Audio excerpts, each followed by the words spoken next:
Я Стив Возник, один из основателей Apple Computers. В 70-х годах я сам для себя собирал компьютеры. Мне хотелось иметь свой собственный, на котором я бы мог работать. Это было мое любимое занятие. А потом ко мне пришел мой друг и сказал: «Эй, давай мы сделаем компанию и будем продавать твои компьютеры». Мы так и поступили. Так появилась Apple Computers. Я был одним из маленьких таких строителей. Я паял проводочки, создавал разные интересные продукты, девайс за девайсом.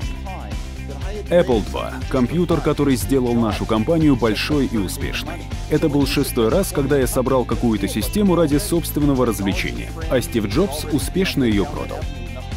Когда он предложил мне создать вместе компанию, мы уже были друзьями и разделяли страсть к технологиям. Очень сложно было отказаться от такого предложения. Верьте в себя. Не думайте, что ответы на любые вопросы можно найти в книге. Надо знать, как другие люди решают какие-то задачи. Но умный человек знает, что любую проблему можно решить разными способами. Можно найти новые способы решения тех проблем, которые вас волнуют. Когда ты понимаешь, что можешь переписать любую программу сам, более эффективно, экономно, учитывая, может быть, какие-то свои нюансы, ты становишься изобретателем.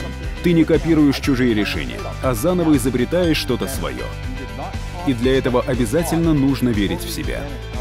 Когда ты работаешь над своими проектами ради удовольствия, ради развлечения, люди часто говорят: «Это вообще ничего не стоит, это никому не нужно». Если это нужно тебе, это уже дорогого стоит.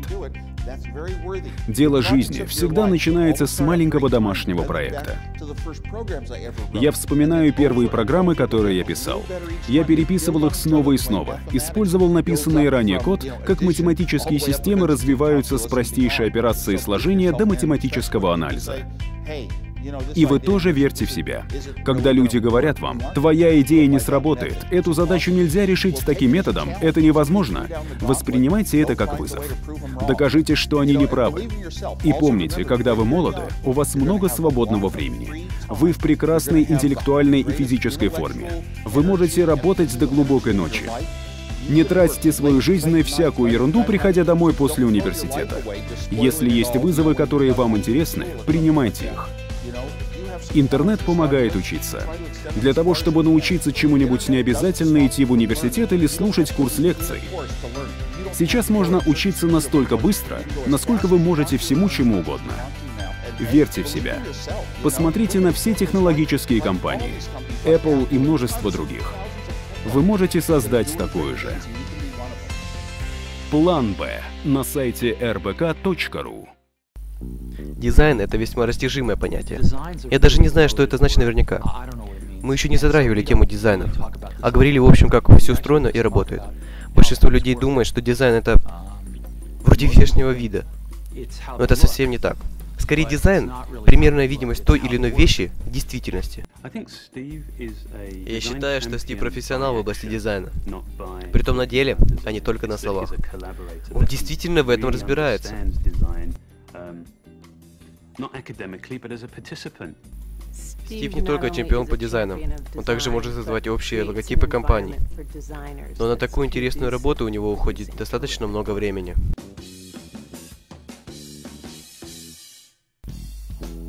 Все вокруг думают, мол, я замышляю весьма интересный проект, или хочу сделать крутое кино.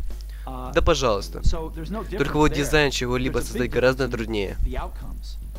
Когда мы разрабатывали iMac, у нас было несколько набросков дизайна. Думаю, все они были достойны. Знаете, это чувство, когда вы пытаетесь убедить себя, мол, это не то, или а вот этот вариант лучше предыдущего. Но где-то в глубине души вы понимаете, что это не то. И иногда нужно просто посмотреть правде в глаза и сказать самому себе, что это не так уж и круто, но сойдет. Или это неплохой вариант. Стив знал, что мы можем сделать лучше того, что есть. И мы поняли, что это необходимо. Мы проделали очень трудную работу. Кое-что из дизайна нам показалось лишним, поэтому мы это убрали и попробовали еще раз.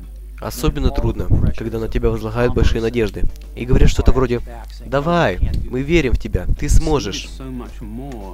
Стив не просто поддерживает нас в создании дизайна. Знаете, у него есть очень четкое видение будущего. У него есть что-то вроде способности описывать будущее. Кроме того, очень содержательно. В некотором роде это привлекает множество людей разных должностей. Все они хотят поделиться своими мыслями и своим видением насчет этого.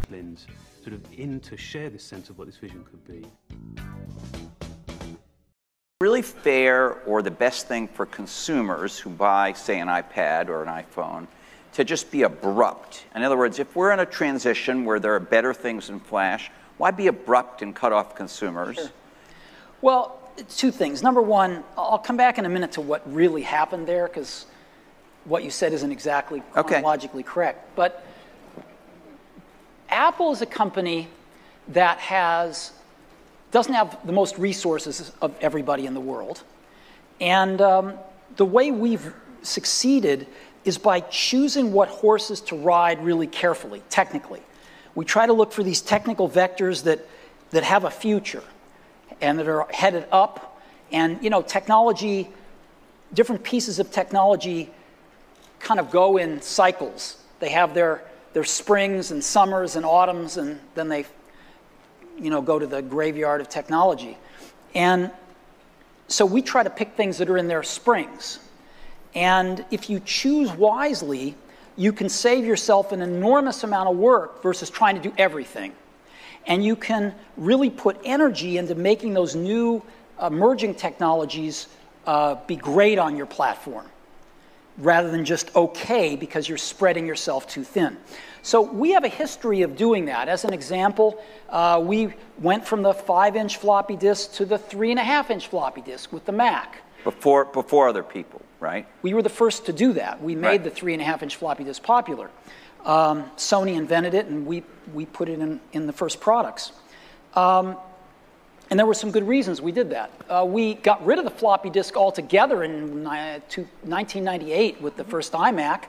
We also got rid of these things called serial and parallel ports, and we were the first to adopt USB, even though Intel had invented it. You first saw it in mass on iMacs. And so we have gotten rid of things. We were one of the first to get rid of optical drives with the MacBook Air.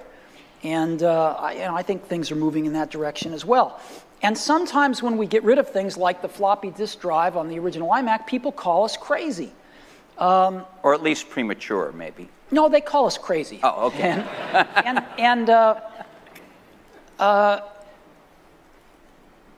But sometimes you just have to pick the things that look like they're going to be the right horses to ride going forward.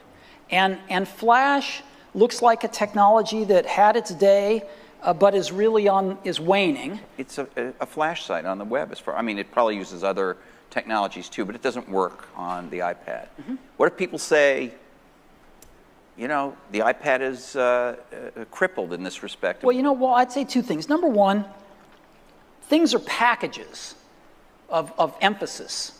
Some things are emphasized in a product, some things are not done as well in a product, some things are chosen not to be done at all in a product. And so different people make different choices. And if the market tells us we're making the wrong choices, we listen to the market. We're just people running this company. We're trying to make great products for people. And so we have at least the courage of our convictions to say, we don't think this is part of what makes a great product. We're going to leave it out. Some people are going to not like that. They're going to call us names. It's not going to be in certain companies' vested interests that we do that, but we're going to take the heat because we want to make the best product in the world for customers. And we're going to instead focus our energy on these technologies, which we think are in their ascendancy and we think are going to be the right technologies for customers. And you know what? They're paying us to make those choices. That's what a lot of customers pay us to do, is to try to make the best products we can. And if we succeed, they'll buy them. And if we don't, they won't. And it'll all work itself out. 5 октября, день рождения сына, честно говоря, за Apple обидно. Стив Джобс мог еще жить да жить, но рак пожелал его убить. Яблоко от яблони недалеко падает, самый лучший фрукт, пусть яблони цветут. Я поздравлять вчера собиралась, почему-то чуть черная не одевалась. Так всегда в жизни бывает, Один рождается, другой умирает. Яблоко от яблони недалеко падает.